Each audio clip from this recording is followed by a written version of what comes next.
Janelle asks me about the property all the time, but I don't trust her anymore, and so I don't give her any information. Did he just admit to hiding business assets from his business partners on national television? Like that's not a crime? Okay. Let me tell you something, folks. You can't fix stupid.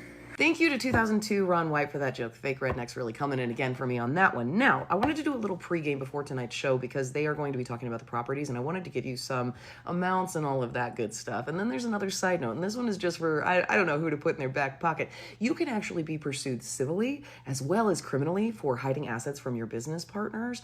So, take that. I have this piece in Flagstaff. Well, I don't know if I really have it because...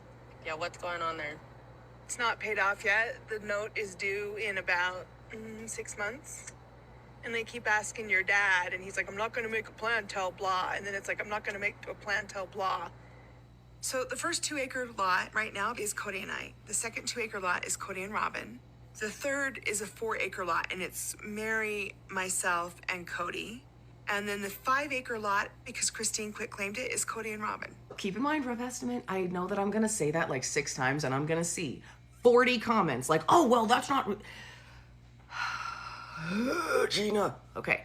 So 235K, Kody and Janelle, right? 235K, Kody and Robyn. 390,000 on Kody, Janelle, and Meri. 403 on Kody and Robyn. This was formerly Christine, but she quit-claimed it over to them. So even as we sit now, Kody and Robyn own the majority of the property, no matter which way you slice it, acreage, money, lots, anything like that. They own the majority of this and are going to walk away with a lot of money. So if everything stayed the way that it is right now, what would everyone walk away with? Well, Meri would walk away with $130,000. Janelle would walk away with $247,500 and some change. Remember, it's an estimate and I rounded things out so it was easier because I'm not a scientist, I'm not a Keebler elf, and I most certainly am not a mathematician. And Robyn and Kody would walk away with $885,400.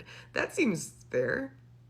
Keep in mind, that does not include the proceeds from Robyn and Kody's house, but you have to remember any money that the family gave them for a down payment for that house would be labeled as 100% a gift. So there's not a lot of legal options to go back that way. You could try, but who knows? So they're going to walk away well over $1.5 million. Robyn's got her house. Christine had her house. Meri has built a business, but she didn't use family money. She built that herself. So she and I are both like, this represents basically the only asset we would be taking from the marriage. Can you imagine being on reality TV and being on TV and making all this money? Because they did interviews outside of this. I mean, they had income in being in this position now, because that's the other thing. And we've talked about this before, but again, the homes, the lots that they bought at Coyote Pass, they didn't have the credit to get. They still owned the homes out in Vegas. So they did a direct owner finance deal wherein they had to pay everything off within 5 years or it goes back to the owner. And usually with those at the end, there's a big old balloon payment. And the rumor was that's how they got the Vegas houses. They did not have the finances or the credit to do what they did. So this was actually very foreseeable that they would end up in this position. What happens if you don't make the note? Watch Maddie's face. Technically, the guy can take back the entire purchase, And which is their other property. idiotic. I'm sure your dad's gonna want to pay that off, right? I mean, that's how how it's written. The rest of our property is collateral for the note. It's insane to me that Kody is not taking this more seriously. This was just an insanely poor financial decision, because what happens to your collateral if you don't pay off the other stuff? They take the collateral too, most of the time. But they're just trying to beef up the drama for the show. They already paid off all the Coyote Pass lots, so this isn't really that dramatic. Another part of the reason for our pregame. Janelle asks me about the property all the time, but I don't trust her anymore, and so I don't give her any information. We will pay off the property when the time comes, and I'm not giving you any details about what I'm doing or whatever, because I'm tired of disclosing information that goes through the gossip mill of our broken family. Now, I want to make a little jokey joke about it, but realistically, I really need to drive home that is a dangerous person.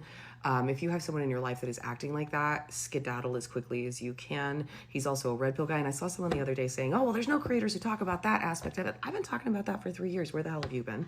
But just, I do want to keep that in focus, even though we do rib on him a little bit. He's pretty dangerous. Anywho, I'll see you either tonight or first thing in the morning for the first impression, and I hope that pregame helped, and we'll give you a little context for the episode tonight.